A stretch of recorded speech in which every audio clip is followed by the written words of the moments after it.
पाठ योजना 16, ठीक है। ये है बीएड सेकेंड ईयर का लेसन प्लान, ठीक है।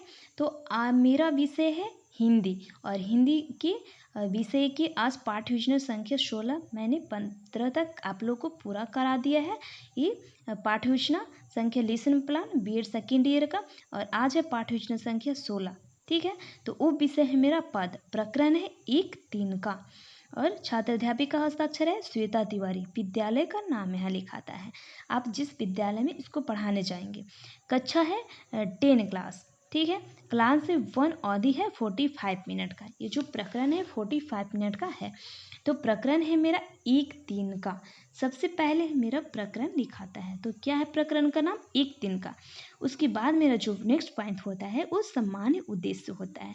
सामान्य उद्देश्य में पहला है विद्यार्थियों में हिंदी विषय के प्रति रुचि उत्पन्न करना, और सेकेंड है विद्यार्थियों का शुद्ध उच्चारण, उचित आरोह और साथ मौखिक अर्थ ग्रहण करने योग्य बनाना, और थर्ड है विद्यार्थियों में रसानुभूति देकर सौंदर्य बोध की जानकारी उत्पन्न करना, और 4 है विद्यार्थियों काव्य के प्रति रुचि तथा प्रेम उत्पन्न करना, और 5 है विद्यार्थियों में तर्क वितर्क शक्ति का विकास करना।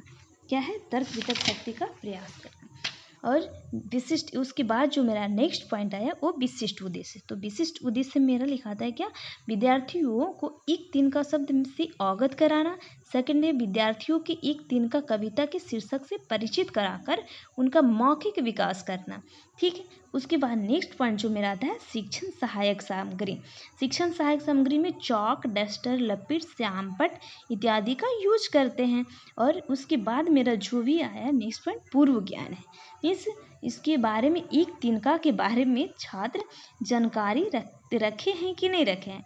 तो छात्र 1-3 का कविता के बारे में जानकारी रखेंगे। उसके बाद मेरा जो नेक्स्ट पॉइंट आता है प्रस्तावना प्रश्न। प्रस्तावना प्रश्न में दोस्तों क्रम संख्या दिया जाता है, छात्राध्यापक कथन दिया जाता है और छात्र कथन दिया जाता है। तो छात्राध्यापक छात्र से इसका प्रश्न करते हैं और छात्र उसको उत्तर देते हैं। तो पहला हो गया पृथ्वी पर कौन रहता है? तो पृथ्वी पर जीव जंतु और मनुष्य रहते हैं। और सेकेंड है जीव जंतु एवं मनुष्यों में सबसे बुद्धिमान कौन है? तो इसमें सबसे बुद्धिमान कौन है? मनुष्य। और थर्ड है मनुष्य नहाने धोने खाने पीने के लिए क्या इस्तेमाल करता है? तो पानी। और 4 है पानी में डूबने को किसका सहारा होता है? तो यहाँ पे समस्यात्मक प्रश्न बन जाएगा।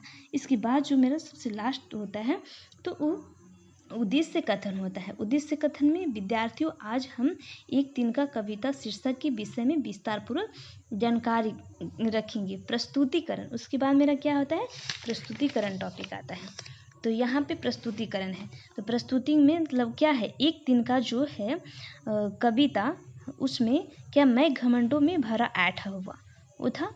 तो अध्यापिका आदर्श वाचन। तो प्रस्तुतिकरण में शिक्षण बिंदु लिखा जाता है, छात्राध्यापक कथन लिखा जाता है, छात्र कथन लिखा जाता है और शिक्षण बिंदु लिखा जाता है और श्यामपट्ट कार्य।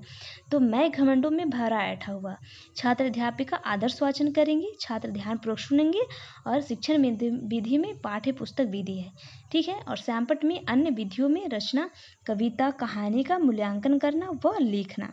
तो ये इस कविता में ये है कि एक जो व्यक्ति होता है अपने घर के पास खड़ा होता है, वो बहुत घमंडी होता है। तो उस बहुत घमंडी होता है, वो अपने आगे किसी को लगाता नहीं था।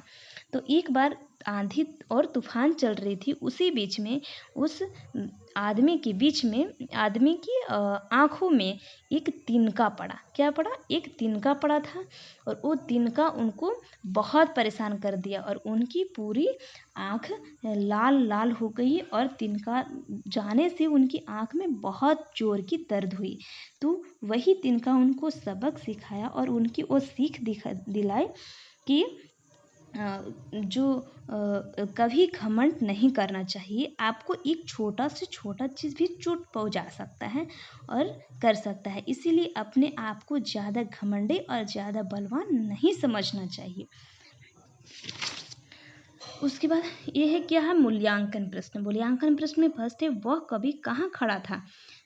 सेकेंड है कवि की आंखें कैसे लाल हो गई। और थर्ड है तिनका कहाँ से आया था। तो तिनका कहाँ से आया था? आंधी से आया था, हवा से उड़कर। उसके बाद है पुनरावृत्ति प्रश्न। पुनरावृत्ति प्रश्न में कवि अपने आप में किस चीज़ का घमंड करता था? धन का घमंड करता था। ठीक है। कवि को तिनका ने क्या सिखलाया? कवि ने तिनका को यह सिखलाया कि घमंड नहीं करना चाहिए। घमंड एक छोटा से छोटा चीज़ भी आपको तोड़ सकता है। और गृह कार्य सबसे लास्ट क्या लिखा था? गृह कार्य मीन्स घमंडों से भरा ऐठा हुआ कविता का विद्यार्थी व्याख्या करेंगे। लास्ट है मेरा, लास्ट में क्या लिखा था? छात्र अध्यापिका का हस्ताक्षर होता है, पर्यवेक्षक का हस्ताक्षर होता है, निरीक्षक का हस्ताक्षर होता है। तो छात्र अध्यापिका का हस्ताक्षर है श्वेता तिवारी। दोस्तों आप लोग को अगर मेरा वीडियो पसंद आया होगा तो ज़रूर लाइक कीजिएगा, सब्सक्राइब कीजिएगा और बेल आइकन दबाने नहीं भूलिएगा। आप लोग को मेरा वीडियो देखने के लिए बहुत बहुत धन्यवाद।